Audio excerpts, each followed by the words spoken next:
حضرت مسیح علیہ السلام پر آپ کے دعوے کے بعد سے ہی مخالفین احمدیت یہ الزام لگاتے آ رہے ہیں کہ نعوذ باللہ آپ علیہ السلام نے مسیح و مہدی کا دعویٰ کر کے حضرت صلی اللہ علیہ وسلم کی توہین کی ہے، اور یہ توہین کسی صورت برداشت نہیں ہو سکتی، اور آج تک جماعت احمدیہ کی مخالفت اس بات کو بہانہ بنا کر کی جاتی ہے کہ نعوذ باللہ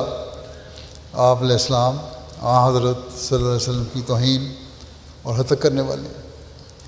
اصل میں تو یہ ان نام نہاد مذہبی علماء کے اپنے مفادات ہیں، جس کو مذہب کا لبادہ اڑا کر یہ اپنے ممبروں کو مضبوط کرنا چاہتے ہیں، اور آج تک یہی الزام لگا کر یہ احمدیوں کے خلاف ہر ظلم روا رکھنے کی بھرپور کوشش کر رہے ہیں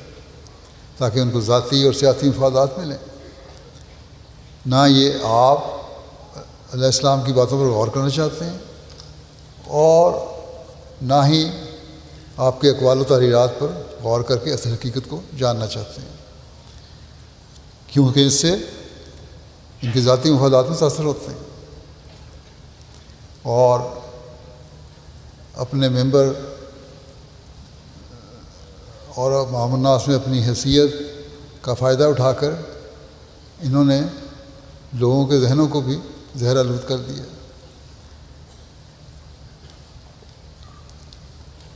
اب اگر ایسا ہی اس کے خلاف کریں یہ لوگ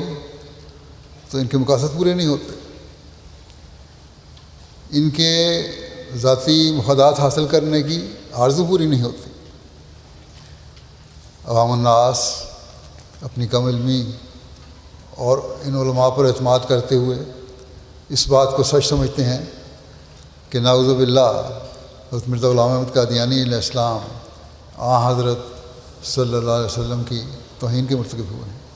جبکہ حقیقت اس کے بالکل برعکس۔ حضرت مسیح علیہ السلام کا تو دعویٰ ہی یہی ہے کہ میں نے جو کچھ پایا محمد صلی اللہ علیہ وسلم کے وسیلے سے پایا، آپ کے عشق اور محبت سے پایا، اور واضح فرمایا کہ اس کے بغیر میں کچھ بھی نہیں ہوں۔ آپ کی ابتدائی کتب اور مجالس سے لے کر آخری زندگی تک آپ کی باتوں اور کتب میں سوائے عشق محمد صلی اللہ علیہ وسلم کے کچھ اور نظر ہی نہیں آتا۔ کہیں آپ دنیا کو بتا رہے ہیں کہ حضرت صلی اللہ علیہ وسلم ہی سب سے افضل نبی اور مربی اعظم ہیں، کہیں اس بات کی وضاحت ہے کہ جس طرح ہمارا خدا یکتا ہے اسی طرح ہمارا نبی صلی اللہ علیہ وسلم بھی یکتا مطاع ہے، یعنی وہ ذات ہے جس کی اطاعت اور پیروی کرنے سے انسان دنیا و آخرت سنوار سکتا ہے۔ کہیں آپ حضرت صلی اللہ علیہ وسلم کی سچی محبت اور پیروی کی برکات کا ذکر فرماتے ہیں، کہیں اس بات کا پرزور اعلان فرما رہے ہیں کہ حقیقی منجی صرف حضرت صلی اللہ علیہ وسلم ہے، کہیں قرآن کریم اور حضرت صلی اللہ علیہ وسلم کی اتباع کی برکات کا ذکر کر رہے ہیں، کہیں آپ نے حضرت صلی اللہ علیہ وسلم کے حفاظہ روحانی کی عظمت کا ذکر فرمایا، کہیں آپ نے حضرت صلی اللہ علیہ وسلم کی قبول انوار الہیہ میں اکملیت کو اجاگر فرمایا، یعنی اللہ تعالیٰ کے انوار کی قبولیت کی جو انتہا ہے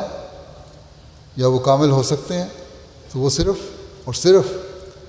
حضرت صلی اللہ علیہ وسلم کی ذات میں ہی کامل ہے۔ محمد محمد محمد الرسول اللہ